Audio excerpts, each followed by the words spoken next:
Hello everyone and welcome to another video with Fitness with Tyler. Today is going to be a Q&A. I posted the story on my Facebook and my Instagram, Tyler_Kelling and Tyler Kelling for Facebook and Tyler_Kelling for Instagram. And I got a few great responses. So I got them right here. So we're just going to dive in and I'm going to answer them and we're just going to go from there. So pull it up here real quick.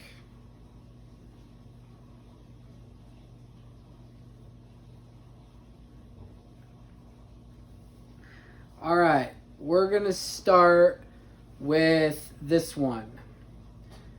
What's your favorite cardio? None. No, I'm just kidding. I've done a few different types of cardio throughout me finding fitness as a passion, between the treadmill, running outside, the Stairmaster, the elliptical. I'd have to say my favorite is probably the treadmill. I do really do like running outside because the scenery, it's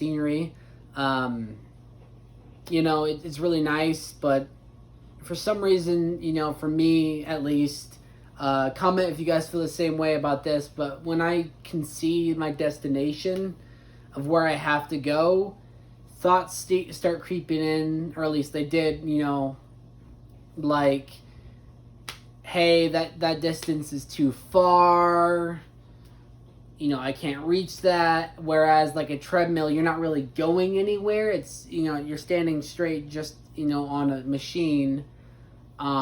So to answer that person's question, I'd probably say cardio.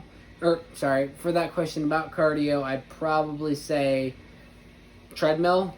But, it doesn't really matter what your favorite cardio is as long as you're doing some sort of cardio to be able to have good cardiovascular health, which in turn can help, lead to things like less likely of having a heart attack or a stroke or things like that. That works as well. But to answer that person's question, for me, it would be the treadmill. All right, next question here. How did you find the motivation to keep your gym and health habits? That is a great question. It wasn't easy, especially in the beginning. I had a lot of self-doubt. You can even ask my wife. I had a lot of self-doubt. But as you continue to do what you were doing with your fitness and health goals and dieting, you come to learn a lot of things about yourself. Like, I used to hate eating healthy entirely.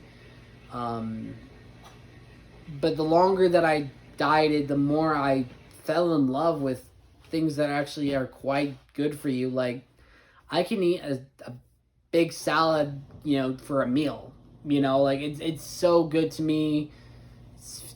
I fell in love with a lot of fruits and vegetables that I, back before I started this, wouldn't even touch because I hadn't even tried most of them. I would just look at it and say, oh, that looks disgusting, so I'm not going to try it.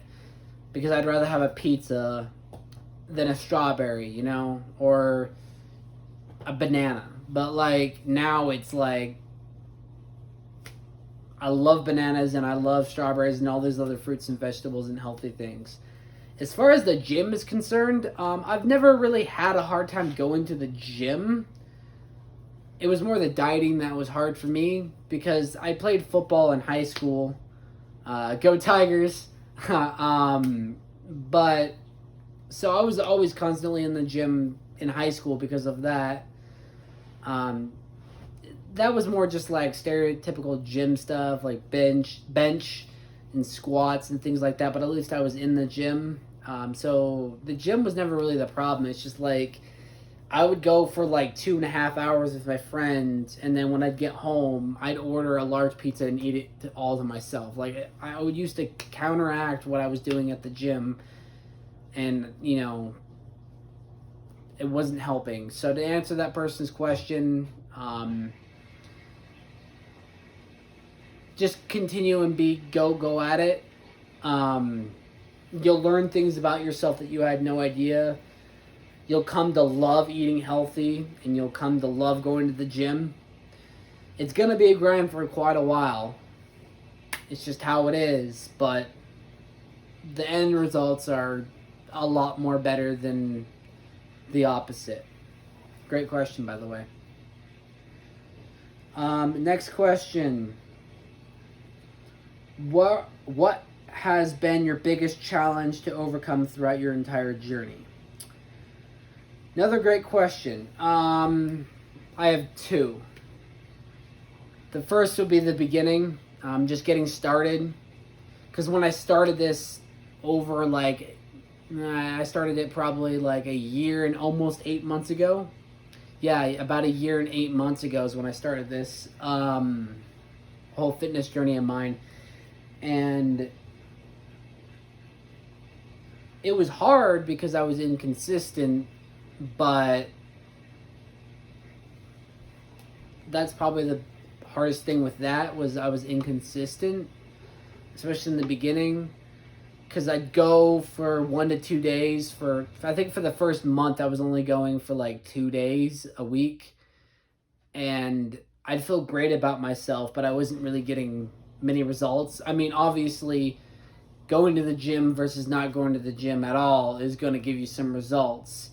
It's just I could have gone a lot more. And also the self-doubt and the beating yourself up. I used to go to the gym for 2 hours, come home, take off my shirt and look at myself in the mirror and call myself fat. Like, it's not healthy. But that was one of my challenges. The other came about 8 months into my weight loss journey.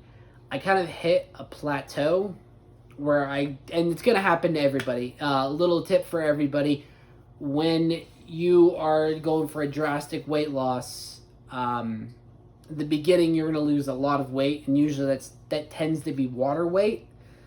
But once you do it for a while, you're eventually going to hit a plateau where you're not losing any weight at all. You'll lose like 25 pounds in 3 months or something, and then all of a sudden for the next month you only lose like a pound or two. And that's actually a regular thing. It happens to everybody. It's just something that our body does, is our body adapts to what we're doing. And so if we don't like make it harder for ourselves, our body's gonna get used to it and say, well, I don't want to use what you're doing as motivation to lose weight anymore. Because as silly as it sounds, we're actually fighting against our body to lose weight, because our body uses carbohydrates as the main source of food. And when you diet, especially with the keto, you're taking away those carbs and using the secondary food source, which is fats. That's why you lose all that weight really quickly. But eventually the body will adapt and stop that. It's kind of odd, in my opinion, that the body adapts to what we're doing, and we're kind of fighting against our body to be able to lose weight, and that our body naturally wants to gain weight. But it's just kind of what it is. But yeah, that's to answer that question. I had two. The self-doubt, especially in the beginning, and probably when I plateaued about 8 months into my journey. And that plateau obviously depends on how much weight you're trying to lose, and just you as a person, and the intensity of your workouts, and there's a lot that goes into it. Next question. Are you trying to lose weight still or maintain? Actually, sorry, this is a two-part question. So I'll answer the first one and then give you the second one. The first part of the question is, are you trying to lose weight still or maintain? The answer to that is no. I am not trying to lose weight anymore. I'm not trying to maintain either. I'm actually on a steady bulk to gain muscle mass. I stopped trying to lose weight about 10 months into my journey. I believe I hit 170. And I looked great, but I didn't have a lot of muscle mass. So I made that transition about mid-November of last year, to go from major calorie deficiency and a lot of cardio and core weight. Or I did weights too back then, but my main focus was cardio and core and things like that. So I transitioned from that to more of a slight calorie surplus, and a lot of weights and only occasional cardiovascular fitness, which I still do, and that's very, very important. You should always keep a cardiovascular fitness, because I see so many YouTubers and people out there, they're jacked and they're ripped and they look amazing, but they can't run a mile for their life, and that's a problem. So always remember to have cardiovascular fitness. So to answer that first part of that question, I'm actually not on a calorie deficiency or maintenance. I've been in a steady bulk for about almost 9 months now.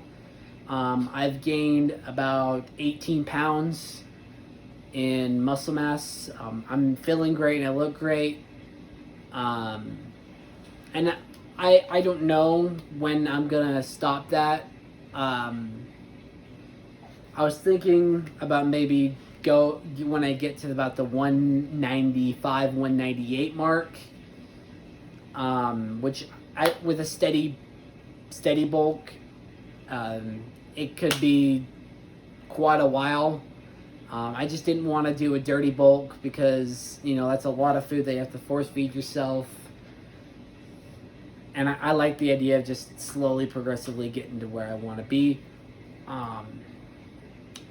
I will either be doing a maintenance or a slight cut when I get to that point. I want to choose to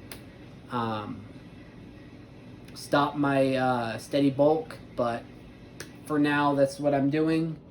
So that's the first part of that question. Second part of that question is there a difference with food and working out?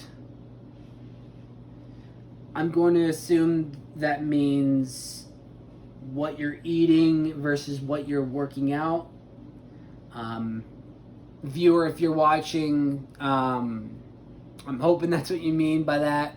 I'm just going to take it by that.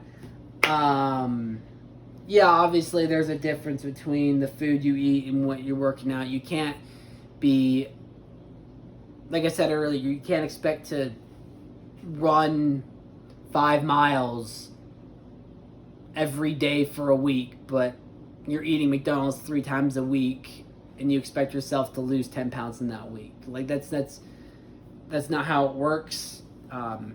You have the number one important thing is you have to be at a calorie deficiency, which essentially just means, to the people that don't know, you're burning more calories than you're taking in from eating or drinking.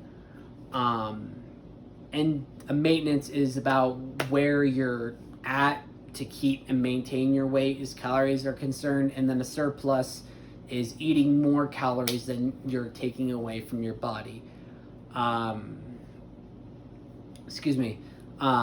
But that's the number one important thing, is you're at a deficiency. And to find someone's deficiency, it varies person to person, sadly.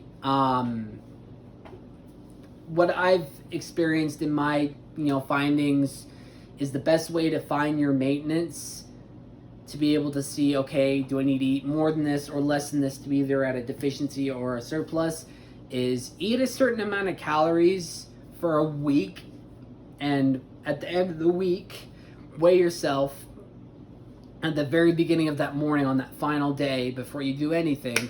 And if you weigh more, then that's more than your surplus, and if you weigh less, that's less than your maintenance. But if you're at the same weight at the end of the week, then you are at that calorie maintenance, and that's how many calories you would need to maintain your weight. And you can go, okay, I'm gonna subtract this amount of calories or add this amount of calories. And also, when you're at a calorie deficiency, It it really depends. The more calories you're taking away, the faster you're gonna lose weight. And same as the opposite, the more calories you're giving yourself versus burning, you're gonna gain weight. Obviously, you don't want to go to the extremes and get anorexic, because we still need energy and food to survive. But that would be the answer for that question. Hopefully, I answered that question right. So that is actually all the questions I received. Thank you all for your guys' answers. I really appreciate it, and I hope all your guys' questions were answered. Before I go, just a reminder, I will be accepting personal training clients most likely at the mid of August or end of August. It's to be dated at this point. I apologize. But if you're interested, give me a DM or a Facebook message. My Facebook is Tyler Kelling, and my Instagram is Tyler_Kelling. Go follow those if you haven't yet. There's great content. Also, remember to subscribe to my YouTube channel, Fitness with Tyler. The link is in my description for both my social medias as well. Make sure to give the video a like and subscribe, and I will see you guys tomorrow.